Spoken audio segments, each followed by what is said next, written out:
प्रिय श्रोता ईश्वर पवित्र नाम आपण मानक समस्त मोर नमस्कार और आज शिक्षा मध्य को आपण मानक प्रत्येक को मु स्वागत जनाऊँगी।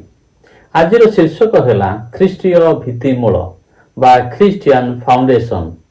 प्रिय श्रोता परमेश्वर वाक्य को है जे बुद्धिर सहित पांचटी कथा कहवा भल अटे बा उत्तम अटे।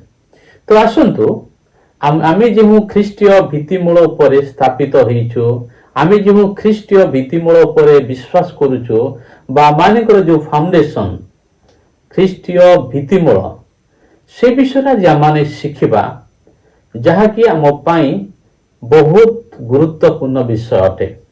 आमे समस्ते ए विषय जानिबा अति आवश्यक अटे। तो प्रथम कथाटी होउछि वंशावली बा जेनोलॉजी।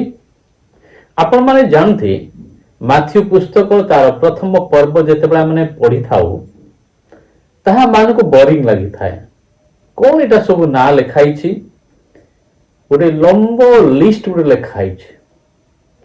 जेतेबेला माथ्यू पुस्तक एक पर्वर एक पद आरंभ करिबा मु किछु अंश पढ़ु अछि। प्रभु वाक्य पर लिखाई छी अब्राहम को संतान और दाऊद को संतान जीशु ख्रीस्ट को वंशावली।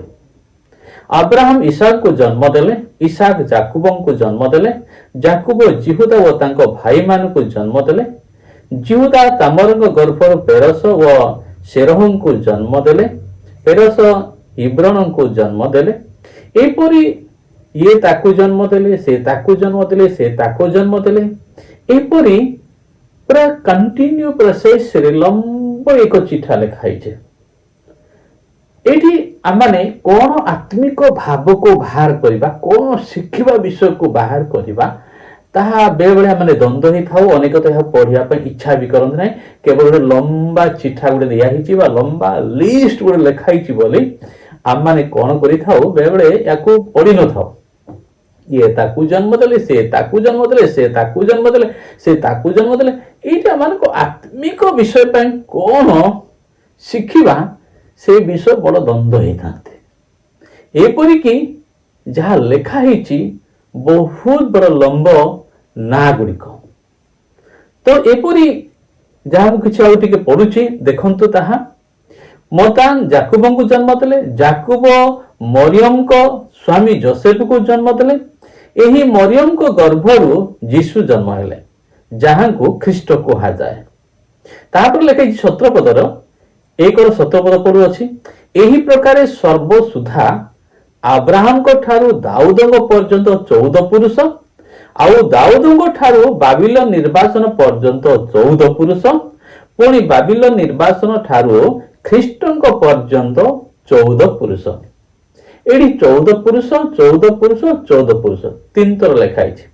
अर्थात 14 3 केते 42 पुरुष कथा लिखाई छे। तो ये तांको जन्म देले, से तांको जन्म देले, से तांको जन्म देले। ए जो लंबा लिस्ट आमान पई बोरिंग, किंतु प्रिय श्रोता माने एक ख्रीष्टीय फाउंडेशन रो कंक्रीट भित्तिमूल एटी रही अछि जहाँ कि आम जानिबा दरकार। आपण को पिता थिले, आपण को जेजे थिले, तांको बापा थिले, तांको बापा थिले, तांको बापा थिले।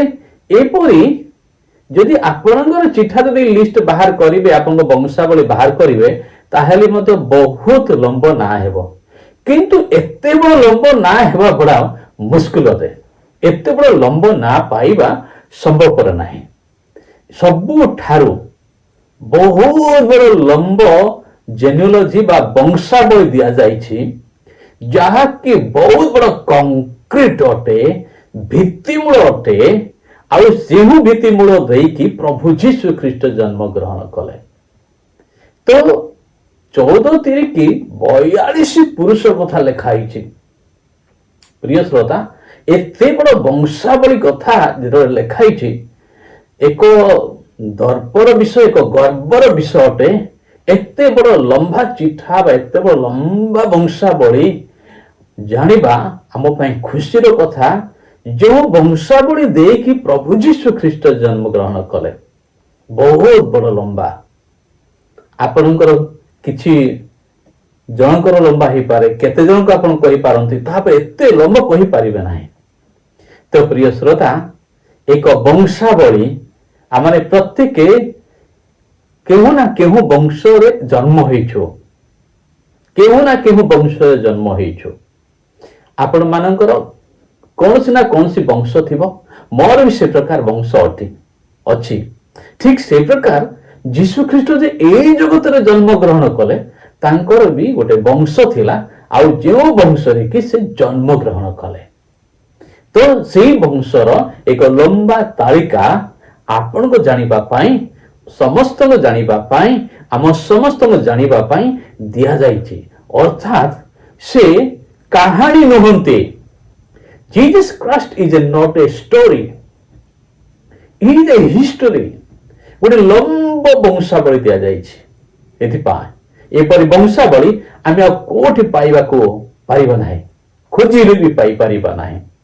कौन आमे भी जदि जे विषय मु कहिबी मो बापा ना कहि पारिबी मो जेजना कहि पारिबी ओ तांको बापा ना कहि पारिबी तांको बापा ना पारिबी बेसी हेले मो पांचटी वंश कथा कहि पारिबी मैं पांचटी वंश कथा पांचटी पीढ़ी कथा कहि पारिबी किंतु तापर मो कहि पारिबी नाही बेसी हेले पांचटी कहि पारिबी आपण माने केतटी पीढ़ी कथा कहि पारिबे मु जानिनी किंतु आप माने कहि पारिबे कम से कम तो आपण चारटा पांचटा निश्चय कहि पारिबे मु मध्ये चारटा पांचटा ही कहि पारि अधिक कहि पारिबे किंतु एटी 42 पुरुष कथा लिखाई 42 वंशावली कथा लिखाई प्रिय श्रोता से प्रभु जीशु ख्रीष्ट शून्य बड़ी पड़े एक वंश मध्य जन्म ग्रहण कले जो वंशर लिस्ट केते बड़ चिठाटी लिखा जाई अछि जहाँकि आम माने जानिबा दरकार अछि आम माने बुझिबा दरकार अछि एक बहुत बड़ फाउंडेशन बा बहुत बड़ भित्ति मूल परे आम मानक विश्वास मत रही अछि से कोनसी कहानी नहंत तांगर वंशावली तो नंबर लिखाई तो प्रथम विषय देखिलो तो पांचटी कथा मु कहवा कथा कहिथिली प्रथम कथा हैला वंशावली द्वितीय कथा हैला इतिहास प्रिय श्रोता माने प्रभु जीशु ख्रीष्ट जन्म ग्रहण करने द्वारा पृथ्वीर इतिहास दुई भाग होता यार पूर्वर मेसेज मु कही पृथ्वीर इतिहास बदली जाइथिला दुई भाग हो जाइथिला बीसी होइथिला आउ एडी होइथिला मु आप मान को कही बीसी रो अर्थ आप मान समस्त जानती पुनर्बार खाली मने पकई देउछि ख्रीष्ट पूर्व बिफोर क्राइस्ट एडी रो अर्थ होछि एनोडोमिन शब्द होछि लैटिन शब्दटा एनोडोमिन अर्थ होछि आम प्रभुଙ୍କ वर्ष आरंभ in the year of the Lord English लिखा जाए वर्ल्ड हिस्ट्री प्रभु जीशु ख्रीष्ट विषय कहे यह केवल बाइबल भीतर सीमित नुहंती प्रभु जीशु ए पृथ्वी इतिहास को दी भाग करथिया व्यक्ति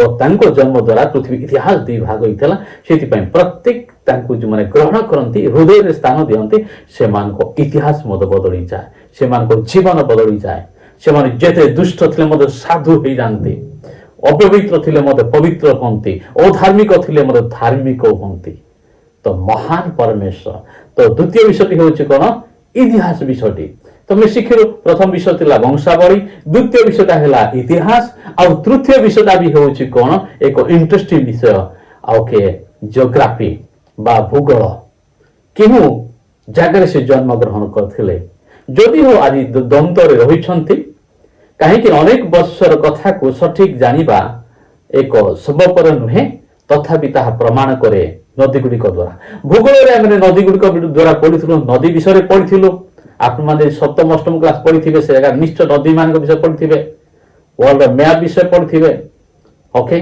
तो एडी मध्य जो एदन उद्यान रे थिला एदन उद्यान थिला से एदन उद्यान रे गोटे नदी बाहर थिला आ चारि धारा की प्रवाहित होइतिला ताहा होछि यूफ्रेटिस टाइग्रिस गिहन बिशन तो सी नदी गुड़िक जोटे प्रवाहित होछि सेही होछि से जगहटा प्रिय श्रोता माने पृथ्वीर सबुठारो पुराना सिविलाइजेशन होछि मेसोपोटामिया सिविलाइजेशन जानि छंती बाइबल सहित ताहा संपर्क रही अछि पृथ्वीर सबुठारो पुराना सिविलाइजेशन होछि मेसोपोटामिया सिविलाइजेशन आउ ताहा आउ से एदन रो पाखा पाखी रे रहिछि जोटिकी प्रथम मनुष्य बसवास करथिला बोली इतिहास प्रमाण करियो Mesopotamia civilization is the oldest civilization.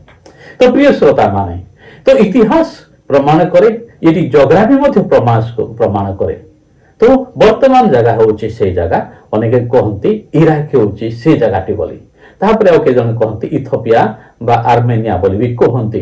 तो प्रिय प्रभु संतान माने ता माने जोग्राफी रही जोग्राफी मध्य कहूची और से नदी गुड़िक जहाँ प्रभावित होता बाइबल लिखाई आदि पुस्तक गिहन पिसन हिरेकल ये जो नदी गुड़िक लिखाई से नदी गुड़िक भी अनेक प्रभावित होती अनेकंकर खबर नहीं। तो प्रिय श्रोता माने यह चमत्कार कथा अटे। प्रथम चिंता कलु माने वंशावली विषय, द्वितीय चिंता कलु माने इतिहास विषय, तृतीय चिंता कलु माने एक जोग्राफी बा भूगोल विषय भूगोल मध्य कहूची। चतुर्थ विषय होची एक इंटरेस्टिंग विषय अटे। चतुर्थ विषयटा कौन जानछन्ती कि प्रभु यीशु ख्रीष्टଙ୍କ विषय एबे जो समय आम यात्रा करूछु यह होची पवित्र आत्मा समय अटे। पवित्र आत्मा परमेश्वर लोक मान जीशु निकट को आनुछन्ति।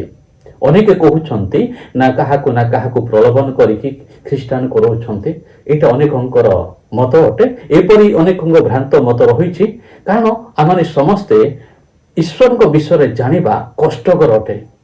ईश्वर को विषय जानिबा कष्टकर अटे। अनेक अनेक प्रकार कथा कहउछन्ति से माने कहि पारिबे सेटा किछि भी भूल नाही कारण से माने अज्ञान हेतु से प्रकार कहउछन्ति। तो एटी पवित्र आत्मा परमेश्वर ही जीवन गुड़िक बदलुछन्ति आ के बदलु नाहंति। पवित्र आत्मा परमेश्वर ही एक साक्षी अटंती वर्तमान समय पाई। पवित्र आत्मा परमेश्वर ही गोटे पापी व्यक्ति को धार्मिक बनाउछन्ति। एक पाप करिबा ए जगत रे मनुष्यर स्वाभाविक जीवन अटे किंतु जने व्यक्ति पाप को परित्याग करी एक पवित्र जीवन यापन करुछन्ते तम संभव होई पारे ताहले गोटे विषय पाई ताजे पवित्र आत्मा परमेश्वर जनक जीवन रे गंजना दियंती अनुताप करिया पे पाप अटे आ भूल अटे तहिरे ही जने व्यक्ति पाप स्वभाव को पाप कार्य को परित्याग करे। तो चतुर्थ विषय होउची कोन होली स्पिरिट। होली स्पिरिट ही यीशु को निकट को आनंदी जहा कि मिराकल कथा अटे। आपन जदि प्रथम कोरिन्थियो 12 पर्वर 3 पद पढ़िबे पवित्र आत्मा दत नले केही यीशु को प्रभु बोली कहि पारिबेनी। यह बहुत रहस्य विषय अटे। अनेक प्रकार कथा कहि पारंती जदि आपण माने भल से प्रभु को जानि छन्ते ताले आपण माने ही बुझी पारिबे आपण माने केमिति प्रभु को पाक आसिले। ओ तो कोनोसी व्यक्ति कहिथिबे किंतु एते गभीर भाव रे यीशु को भी प्रभु बोली कहिबा केते तारणा प्राप्त होतले मध्य यह संभव तेबे हेछि पवित्र आत्मा परमेश्वर सेते गभीर फाउंडेशन आपण को स्पिरिचुअल फाउंडेशन धारी छन्ती से होछन पवित्र आत्मा परमेश्वर। प्रिय श्रोता ओके यह हेउची चतुर्थ विषय। पंचम विषय आपण माने जानि छन्ती वर्तमान मध्य पवित्र आत्मा परमेश्वर चमत्कार कार्य करूछन्ती, मिराकल कार्य करूछन्ती, अद्भुत कार्य करूछन्ती। एसे सब मिराकल कार्य गुडी को प्रमाण करूछन्ती जे से सब मिराकल कार्य गुडी को प्रमाण करूछि जे ईश्वर जीवित अटन्ते आउ से यीशु ख्रीष्टଙ୍କ नामरे से समस्त मिराकल सब होउछि। तो प्रिय श्रोता एक आश्चर्य कथा नुहे कि एक अद्भुत कथा नुहे कि यह होची आपणकर फाउंडेशन जो भित्तिमूल उपरे आपणकर विश्वास स्थापित रही अछि। सेति पई आपण मानकु मु इच्छा कली कहिबा पई कि आपणकर फाउंडेशन कंक्रीट फाउंडेशन अटे। एपरि वंशावली आउ कोठी मध्ये दिया जाए नाही। एपरि वंशावली आउ कोठी मध्ये दिया जाए नाही। एते प्रमाण युक्त कथा कोठी मध्ये प्रकाश करान जाए नाही जहा कि बाइबल मध्ये लिखित अछि, जहा इतिहास रे लिखित अछि, जहा भूगोल रे लिखित अछि, जहा कि आज मध्य ईश्वर आत्मा बा पवित्र आत्मा परमेश्वर कथा कहते आज मध्य ईश्वर आत्मा बा पवित्र आत्मा द्वारा मिराकल कार्य सब स्थापन होची ए सब प्रमाण करते यीशु ख्रीष्ट ईश्वर अटंती। आउ तांको अनुगमन करुଥିବା लोक माने पृथ्वी माइनॉरिटी नुहंते मेजर अटंते बहुत असंख्य अटंते। आपणको विश्वास मत दुर्बल नुहे आपण फाउंडेशन कंक्रीट अटे।